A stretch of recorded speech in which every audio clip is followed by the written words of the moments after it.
forgot to get rid of the graphic. Let's say. Hello and welcome, heroes, to Clash of Classes. There will be pain, there will be pleasure, there will be excitement, and most importantly, there will be pain. Wait, I said that already.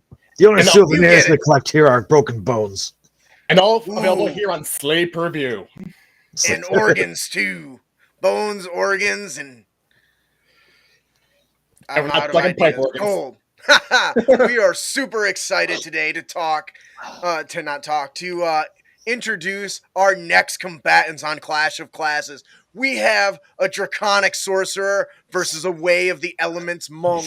And I just have to say, there's been a lot of pushback on the Way of Element Monk, so I am super excited to see how this unfolds. While I've got my own opinions on who I think's going to win, let's introduce ourselves. I'm Total Dumas. You're one of your...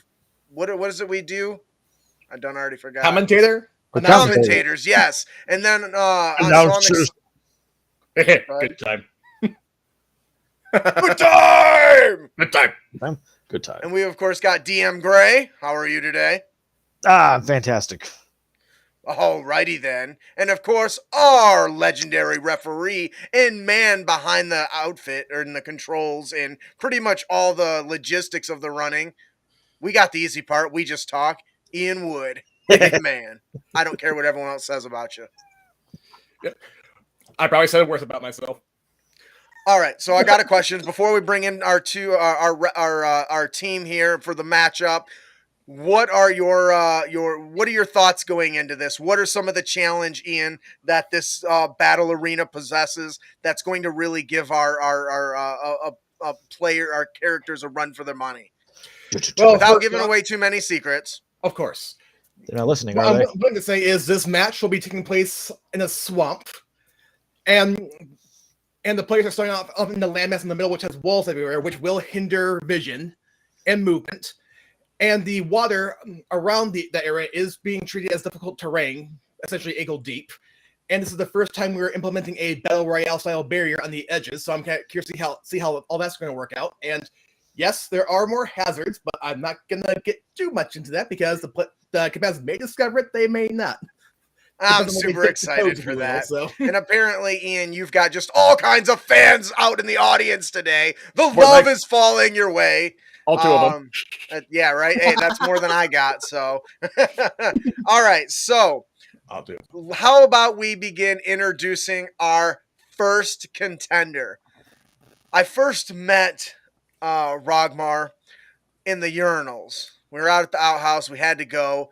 I look next to me, and there is this magnificent beast of demonic. Okay, dragons. They're demons to me, but whatever. They're all bad. We met him in the urinal. I was talking a little bit back and forth. He's got his power is pretty great. You should have seen this thing he can do with his fingers. It was pretty interesting. How about we just introduce him? How's that? That's really fast. Before he gets too weird. Rogmar, welcome to the party. Are you excited for the match today of Clash of Classes? Nah. He meant a few words. Which is that. why I told you he's good with his fingers. Do you have anything to say to your competitor before you head to the arena? I fight to survive, nothing more. Well, you certainly come to the right area.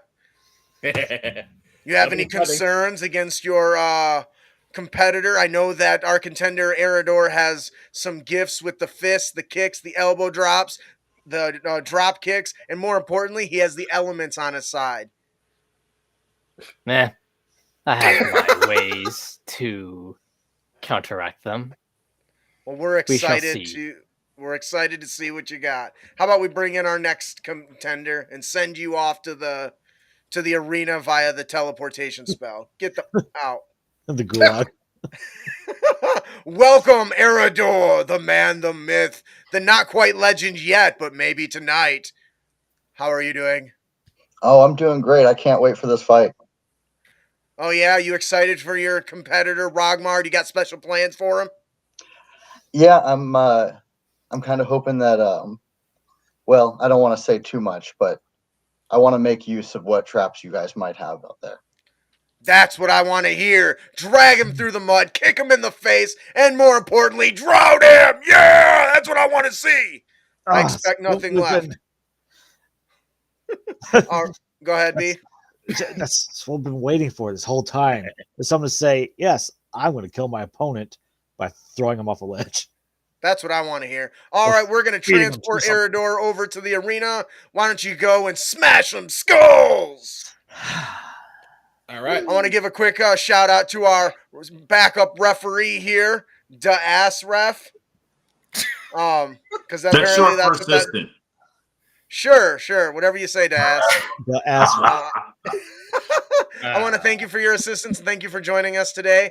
Do you have Absolutely. any preliminary thoughts between the Draconic Sorcerer and the Way of Elements?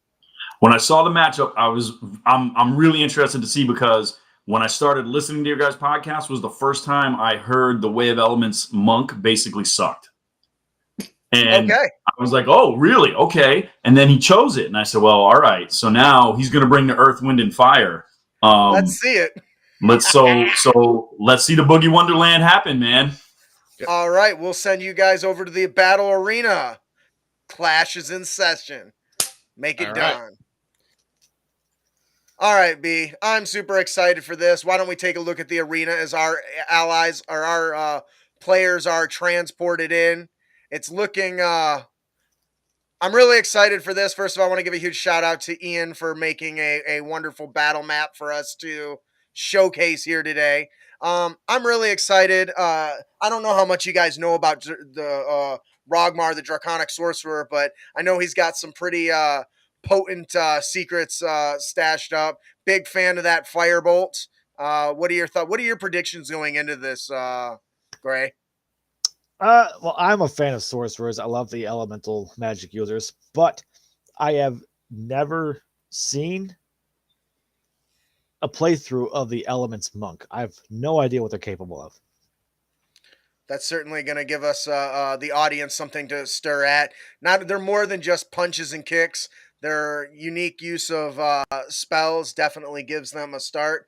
And it looks like Aridin is off with the initiative. He is immediately taking a dash towards his enemy. If you don't notice, as you're looking at the arena here, you can see that there is a lot of cover for the characters to hide behind. And it looks like Eridor is certainly using that to his advantage. As of right now, our competitor looks like he can't tell where his enemy is. Which is a good start for him, keeping himself hidden away. That's really cool. This is the kind of arena I've been waiting for. Is like walls, rooms, sectioned off, so that one player could just come around the corner and be like, "Oh, my enemy's 4 feet from me, and I didn't see this coming." Oh, look at this! Eridor is poisoning his weapons. You know, he got that poison on the black market. It is the blood of the innocent. I don't know if you know familiar with that. Super effective. Turn marks over it. It looks like he takes a moment to take a breather. Our pal and sorcerer Rogmar has stumbled into another defensive position. It looks like he is out looking for his enemy. He's making a perception check. I definitely see him looking around. Is there movement in the do you see some movement in the grass there? That's abnormal. What do you think that is? In the grass, could be a woodchuck, groundhog, snake. Yeah, I think if I recall right, this area is loaded with snakes. Actually, like human-sized snakes that can constrict, grapple, and choke a bitch. And it looks like Rogmar is mostly scouting out the area, taking on a defensive as he peers over top of the towers. I don't think that he's able to spot much, but it looks like we've got a lot of movement from around a battle arena. This area is known for two things: giant snakes, because they eat the giant spiders that are floating around. Not only is it going to be important for them to get a tactical advantage by being able to hide, which it looks like both of them are doing. The spiders and snakes are obviously going to home in on that and are going to do whatever they can, either webbing them up, choking them, constricting them. Definitely a Says they concern. got Yeah, creatures incoming. It looks like, oh, who was it? Who was it? Rogmar hears some movement and sees a snout poking out of the water. And as I'm looking around the map, it's like, oh look, there's snakes in the water. They said it was what, ankle deep? Yeah, and Yeah, difficult terrain. and there is a storm closing in, like the old fashioned battle royal that we've all seen in the video Yep, game you can era. see it here on the edges. What's really interesting about this is it causes a bit of distortion for the person as far as time. So not only does it slow them down, it limits their attacks and weakens their defenses. So if as it closes in on them, they're definitely going to have to struggle with that and try their best to keep avoiding it. But they got that and the critters running around in the match. The hilltop here is dangerous. It is not a good place to spend too much time coming around. It does look like our pal Eridar is dug into his pouch, pulled out some darts that he has poisoned, and has just launched a barrage of them. You can see them clinking off the steel or off the stone walls, clinking to the ground. Unfortunately, he doesn't have a good shot on that. It's certainly it's a good call on Rogmar's part as he dodges behind the stone walls in Yeah, see that? this It looks battle. like what, 3/4 cover? Yes, I would. That's what I would say. I could just barely see him sticking out of it, so that's definitely a concern for Eridor. He wasn't able, as swift as he is, he wasn't quite able to get enough close distance to be able to target his opponent appropriately. It does look like Rogmar is ready to counterattack, though. I can see him chanting. Is he chanting from up here? Can you hear it down there? I think so. All I can hear is hamburger, cheeseburger, Big Mac, Whopper, hamburger, cheese. Oh wait, that's my phone. Sorry. Oh, somebody ordering a quick delivery there, huh? Oh, wrong It, cast whole person. so I thought I recognized that spell. Do you see the burst of raw ethereal energy that just came up from the ground like a big hand and is grappled around Eridor? He's attempting to hold that That bitch, as our bitch. assistant rep says. That is certainly a challenge. It looks like Eridor is tossing some punches and kicks and trying to break free of um, the hold person. And if I'm not mistaken, he's really struggling to get free. Yes, the save is a 14 and he's rolled a 12. So he is locked into position. That was a great move on Rogmar's part. I think that he really needs to try to get the high ground at this point or take advantage of being held. It's definitely a concern. I can see the fear in Eridar's eyes from all the way up here in the stands. Gray, I am concerned for him. You are helpless when you are held. yes, Um, and he's a monk. He needs his hands. What's he gonna do? He's got kicks. He can kick. He can punch.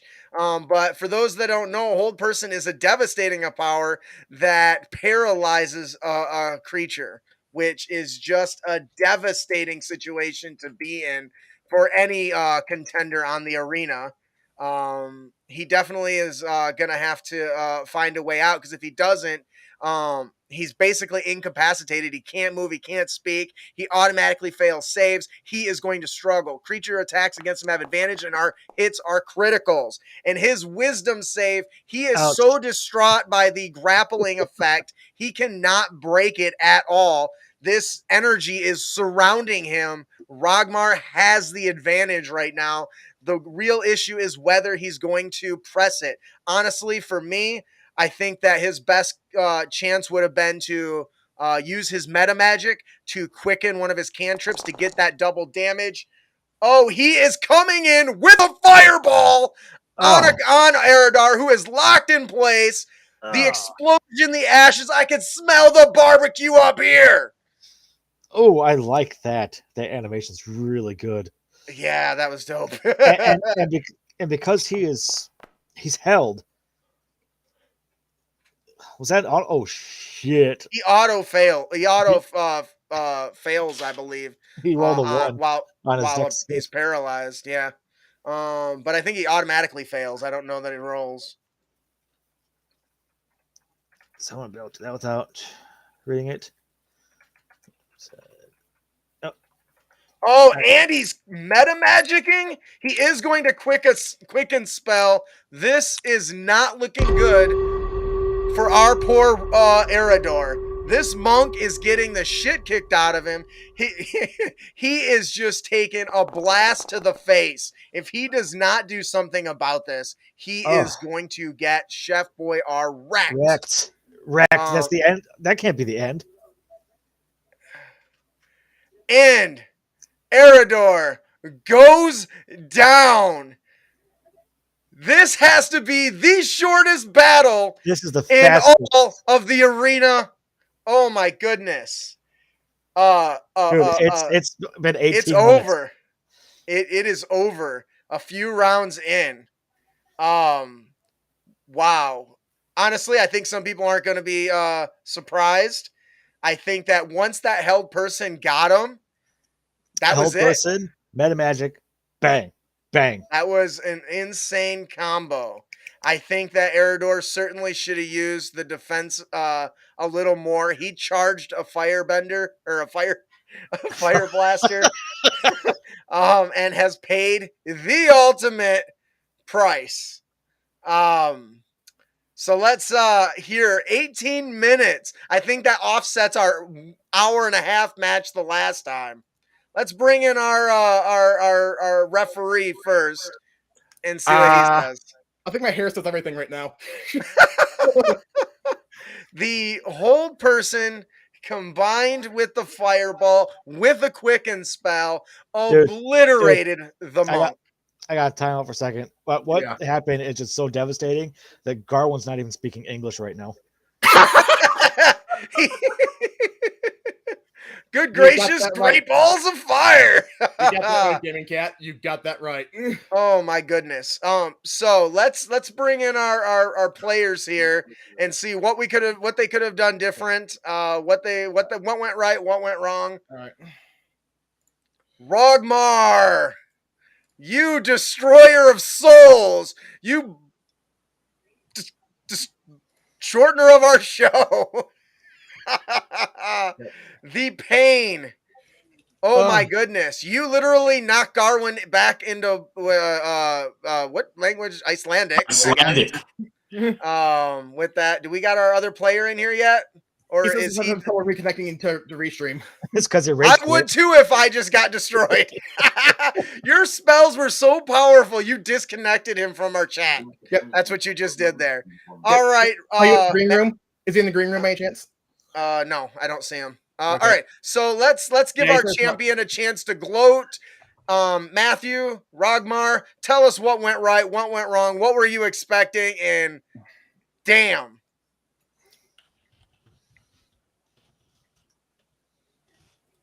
Sorry. It was purely a stroke of gamble with hold person for initially and on his turn.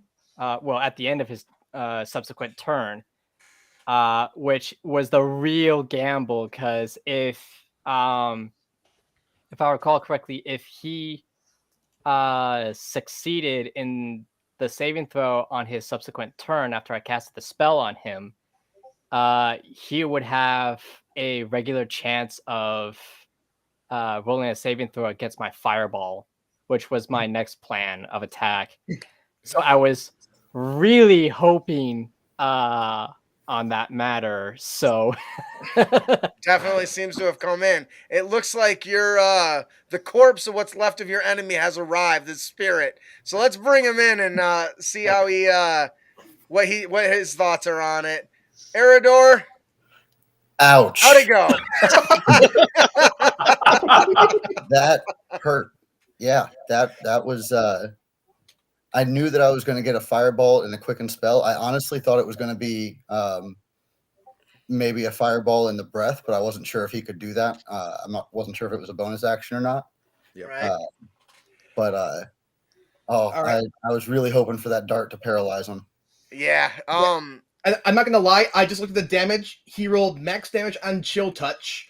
And with the fireball, he did 38 damage. And I'm looking at 4 6s, a 5, and a 4, and a 1. Yeah, it certainly Ugh. was dangerous. So Yeah.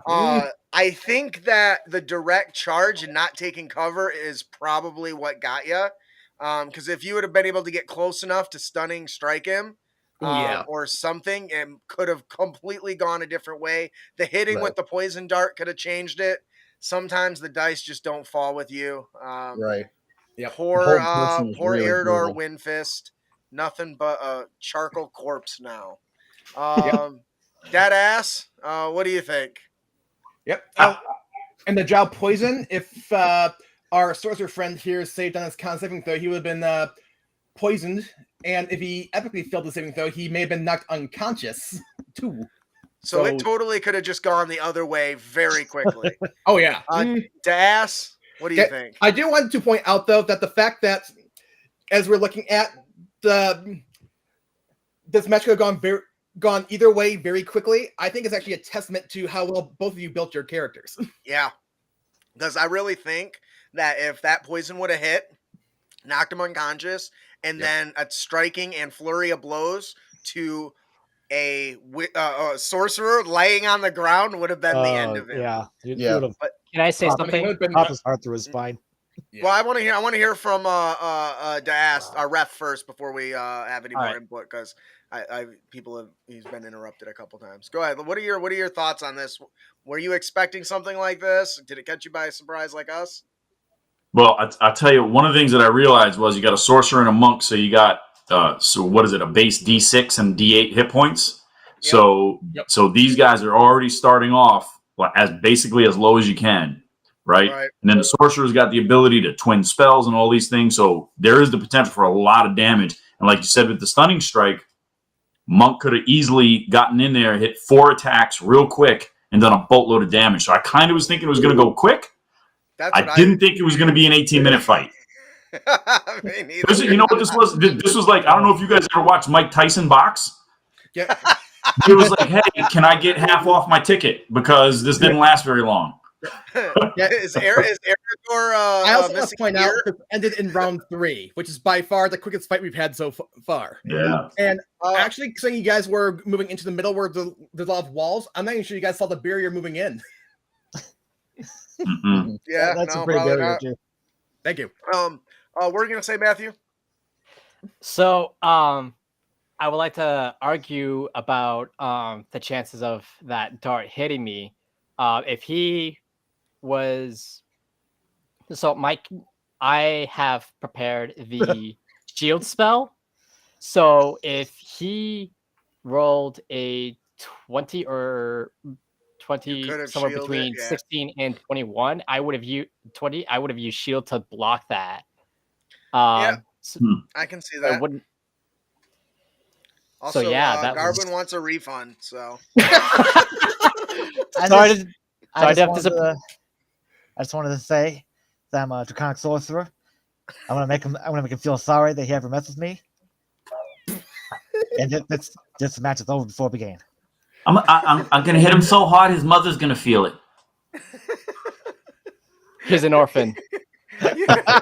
Yeah. Or it's like the old joke, wasn't the world's fastest punch? Did it hurt? But you know what? So this is one thing that I wonder about, like Clash of Classes versus building a character for a campaign, right? Is at what point do some all these big hits? How many of those does a sorcerer have in a game day? True. I don't know. I've never played a sorcerer, but for this type of application, I mean, you're going in there all out. But if you do this now, and then you've got 4 more battles to fight during a game day, is that going to start to balance out? And so for those of you that are watching that don't know, in the books, it strictly tells you that an average adventuring day has 6 to 8 encounters. Most people don't run them like that. No. So, no. Which is why the casters will always outshine the fighters and stuff if you don't do that, because that's one thing I try to do, and I'm sure my players can attest that I drag out the adventuring day partly for that reason. Though I did chef my warlock more than once by not giving any rests, but I try to. They got Eldritch Blast, it'll be all right. All right, well, I think that's gonna do it for this battle. What's that be? Let's say I'll stay for the sorcerer. What was this, a level 5 battle? Yeah. Yep. Yep. So is that 2 level 3 spell slots? Or is that Yep. 1? Yep. 2. 2, so you could have used Fireball twice. Well, No. and I think that's why Well, not in the same round, at least. not in the same round. I think that's why this map was actually a really good map for this, because there were a lot of places to hide. And unfortunately, Eridor just decided to go, here I am! That's what I was telling Justin. All the other maps have been very open. You can always see each other. And I've been waiting for an arena like this where there's walls and rooms everywhere, forcing the players to look for each other. And I think that unfortunately that's also that could have been a good opportunity for him to get in closer without taking a fireball to the face. But I also feel like Matt probably would have just blown himself and his enemy up. Honestly, it's like right in his face. I think what ended up happening Fireball at the was feet. Eridor had seen him or saw his avatar and thought he may have had to jump on him. Yeah. But that's all part of the game. I do think I want to take a moment to thank Ian, because I think he did a really good job on this map. Unfortunately, I didn't get to see anybody crushed and constricted by any snakes, which I really wanted to. Let's pull up the map and show the players what they did not see. Yeah, there's a lot of hazards. These snakes are ginormous. Look at these. I think there's spiders everywhere. Isn't there spiders somewhere? Yep. Oh, yeah. There's my corpse. Bushes. Are they invisible? Oh, here they are. Those are big too. Like, look at the size of these monstrosities. 15 feet by. I mean, they would have choked a bitch, I think, is what somebody said in the comments. So. Yep. All right, I want to thank. Yep. Not gonna lie, the way I set up too, like if they stepped off the island to the swamp area, the snakes had a chance to constrict them, hold them in place, do some like choking damage, and the spiders, well, they got webs. That's what I was waiting for. I was waiting for people to be like Spider-Man stuck to the walls, man. Like, wow, that sucks. Could you imagine just working as a team? Oh, I'm stuck. Oh no. All right, that'll do it for our Clash of Classes match 8. I want to give a huge shout out to Matthew and Rogmar. He did he was just burning it up. And it just turned out great. Huge. I want to give a good thanks to Andrew for joining us. We'll have to definitely bring you back to see if you can last longer than 3 rounds. Yeah. I will say, I pretty much blew your minds. Oh. I see what you did there, and I'm going to earn you a good thumbs up for that one. So, all right, we are the Crit Academy. If you enjoy Dungeons & Dragons, you want to come talk with us, please come this Sunday. We are talking about something really, really fun this Sunday at 7 p.m. EDT. We are going to be talking about how to create interesting organizations. Churches, thieves guilds, merchants guilds, all that stuff. We're going to go into great detail this Sunday. So please come and join us. Share your thoughts, your tips, and your trips on your world building when it comes to those things. That's going to be fun. Yeah, it is. It's going to be good. All right, let's. We'll want to thank everyone for coming today, and hopefully you'll have a good time. Please come join us. If you enjoyed this quick destruction, hit that subscribe button, share with your friends, all that jazz. I think we can sign out with keep your blades sharp and spells prepared, heroes. We'll see you guys later. Class dismissed.